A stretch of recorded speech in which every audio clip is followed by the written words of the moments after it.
Chemistry का तीसरा chapter chemical bonding. इसमें हम थ्योरीज पढ़ रहे हैं। 4 इम्पोर्टेंट थ्योरीज हैं।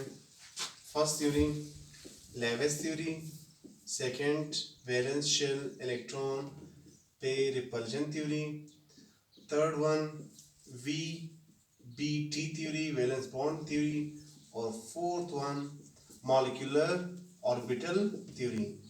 लेविस थ्योरी हमने पढ़ लिया, valence shell electron pair repulsion theory हमने पढ़ लिया। आज से हम शुरू करते हैं VBT theory, valence bond theory. तो वैलेंस बॉन्ड थ्योरी में पहला जो मेन पॉइंट हम पढ़ेंगे, इसके पोस्टुलेट्स पढ़ेंगे कि इसके मेन फीचर्स क्या हैं, इसके मेन पॉइंट्स क्या हैं। सेकंड VBT थ्योरी में हम पढ़ेंगे सिग्मा बॉन्ड। तीसरा जो मेन पॉइंट इसमें आ रहा है पाई बॉन्ड, और fourth one that is important hybridisation. Hybridisation के हम 3 टाइप्स पढ़ेंगे, sp3 हाइब्रिडाइजेशन, sp2 हाइब्रिडाइजेशन और sp हाइब्रिडाइजेशन। तो शुरू करते हैं third theory that is VBT theory, valence bond theory. V means valence, B means bond, T means theory। 1927 में 2 scientist ने इसको प्रपोज किया, W हिटलर और फ्रिट्ज लंदन ने।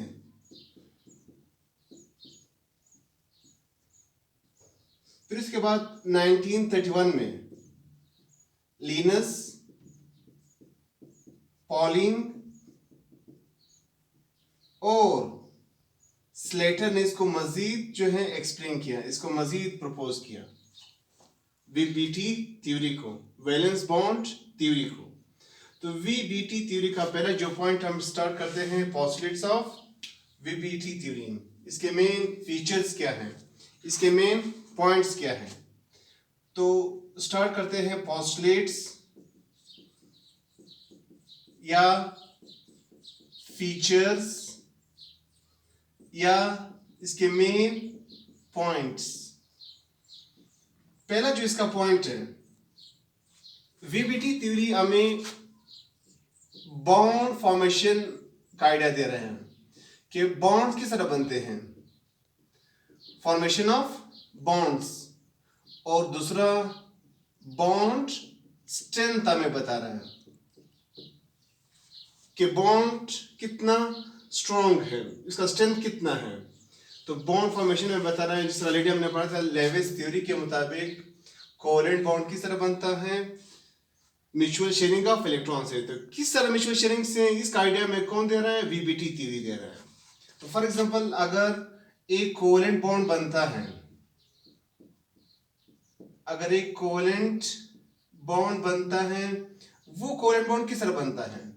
तो कोवेलेंट बॉन्ड जब बनता है, एक एटम के अंदर शेल है, शेल के अंदर सब शेल है, सब शेल के अंदर ऑर्बिटल है, एक ऑर्बिटल दूसरा ऑर्बिटल। तो ऑर्बिटल जब ऐसा ऐसा नजदीक आ रहे, ऑर्बिटल एक दूसरे के ऊपर आ जाते हैं, यानी ओवरलैप हो जाते हैं, ओवरलैपिंग से बॉन्ड बनते हैं, ओवरलैपिंग से कोवेलेंट बॉन्ड बनते हैं।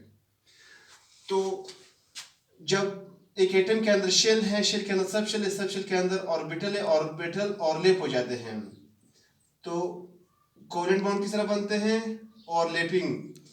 किसका overlapping, of field atomic orbitals overlap हो जाते हैं।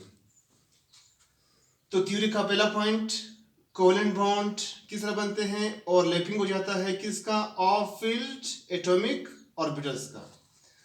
दूसरा जो मेन पॉइंट है, दूसरा जो पोस्टुलेट्स हैं VBT थ्योरी का। अब कोवेलेंट बॉन्ड तो सिंगल कोवेलेंट बॉन्ड भी है, डबल भी है, ट्रिपल भी है। तो सिंगल कोवेलेंट बॉन्ड किस तरह बनते हैं? According to this theory, according to VBT theory. अब चाहे सिंगल कोवेलेंट बॉन्ड हो, डबल कोवेलेंट बॉन्ड हो, ट्रिपल कोवेलेंट बॉन्ड हो, ओवरलैपिंग हो जाता है। किसका ओवरलैपिंग हो जाता है? एटॉमिक ऑर्बिटल्स का। अगर सिंगल कोवेलेंट बॉन्ड है तो one of field atomic orbitals overlap हो जाते हैं। अगर डबल कोवेलेंट बॉन्ड है, डबल कोवेलेंट बॉन्ड में बी ओवरलैपिंग है, तो डबल कोवेलेंट बॉन्ड में दो of field atomic orbitals overlap हो जाते हैं। Two of field atomic orbitals overlap हो जाते हैं। और अगर ट्रिपल कोवेलेंट बॉन्ड है, ट्रिपल कोवेलेंट बॉन्ड में बी ओवरलैपिंग है। किसका ओवरलैपिंग है? Three of field atomic orbitals overlap हो जाते हैं। और पांचवा जो पॉइंट अब ओवरलैपिंग है, फॉर एग्जांपल दो एक एटम के अंदर शेल है, शेल के अंदर सब शेल है, सब शेल के अंदर ऑर्बिटल है। ऑर्बिटल जब दो एटम नजदीक आएंगे उसके ऑर्बिटल नजदीक आएंगे। अब ऐसा ऐसा ऑर्बिटल एक दूसरे के ऊपर आ जाते हैं, ओवरलैपिंग हो जाते हैं। अब जब जितना ज्यादा ओवरलैपिंग है उतना स्ट्रॉन्ग बॉन्ड है। Greater the overlapping stronger the bond. तो इस शुरू में जो बॉन्ड बनता है ऑफ फील्ड एटॉमिक ऑर्बिटल्स का, तो शुरू में जो हेड टू हेड ओवरलैपिंग है इसे सिग्मा बॉन्ड बनता है।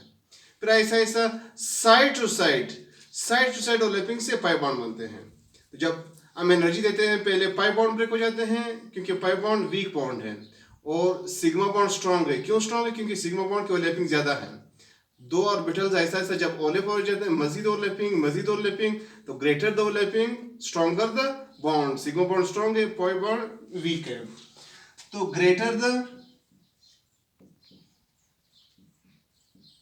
द ओवरलैपिंग, जितना ज्यादा ओवरलैपिंग ज्यादा है, stronger the bond.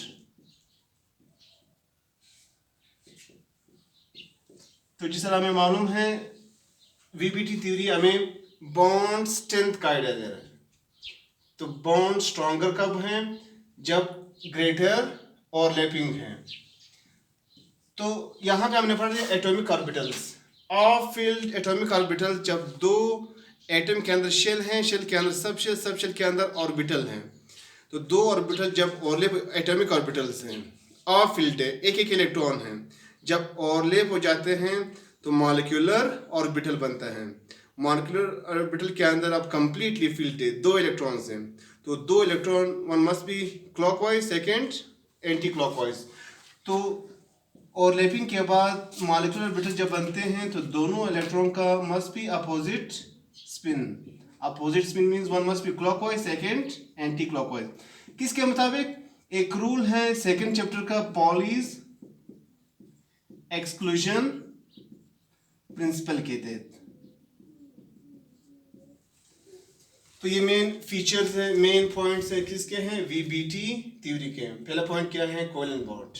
Covalent bond अगर हेड टू हेड ओवरलैपिंग से कोवेलेंट बॉन्ड बनता है, साइड टू साइड ओवरलैपिंग से पाई बॉन्ड बनता है। फॉर एग्जांपल दो ये ऑर्बिटल हैं, हेड टू हेड ओवरलैपिंग से सिग्मा बॉन्ड बनता है, सिग्मा बॉन्ड और स्ट्रांग हो जाता है, फिर साइड टू साइड ओवरलैपिंग से पाई बॉन्ड बनते हैं।